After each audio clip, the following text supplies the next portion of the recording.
সিরাজগঞ্জে জুলাই যোদ্ধা শহীদ লতিফ ও সুমনের পরিবারের খোঁজ খবর, আর্থিক সহায়তা ও বিভিন্ন ধরনের খাবার দিলেন জেলা প্রশাসক মোহাম্মদ আমিনুল ইসলাম।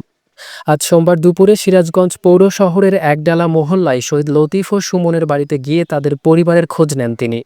এ সময় দুই পরিবারকে আর্থিক সহায়তা, বিভিন্ন ধরনের ফল ও খাবার প্রদান করেন। শহীদ সুমনের বোনকে চাকরি ও শহীদ লতিফের পরিবারকে বসবাসের জন্য জায়গা বরাদ্দ দেওয়ার আশ্বাস দেন জেলা প্রশাসক। শহীদ পরিবারের যে কোনো সমস্যায় পাশে থাকার কথাও জানান তিনি। জেলা প্রশাসকের সহায়তা পেয়ে শহীদ পরিবারের সদস্যরা আবেগাপ্লুত হয়ে জেলা প্রশাসকের প্রতি কৃতজ্ঞতা প্রকাশ করেন। জেলা প্রশাসক বলেন, যারা দেশের জন্য জীবন দিয়েছেন তাদের পরিবারের প্রতি দায়িত্ব আমাদের সবার। প্রশাসন সবসময় শহীদ পরিবারের পাশে থাকবে। এ সময় উপস্থিত ছিলেন সদর উপজেলার নির্বাহী কর্মকর্তা ইউনো মোহাম্মদ মনোয়ার হোসেন, সিরাজগঞ্জ প্রেস ক্লাবের সাধারণ সম্পাদক শরীফুল ইসলাম ইন্না সহ জেলা প্রশাসনের অন্যান্য কর্মকর্তারা।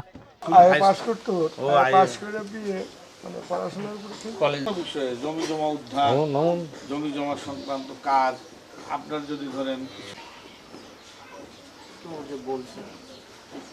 যে পড়াশোনা প্রশাসনের যদি কোনো নিয়োগে আবেদন করো তাহলে আমাদেরকে একটু আলাদাভাবে সিরাজগঞ্জ জেলায় 16 জুলাই থেকে 5 আগস্ট যে গণ অভ্যুত্থান হয়েছিল, সেই গণ অভ্যুত্থানে যে 13 জন শহীদ হয়েছেন, তাদের মধ্য থেকে আমাদের সদর উপজেলায়, জেলা সদরে মোট 4 জন শহীদ হয়েছেন।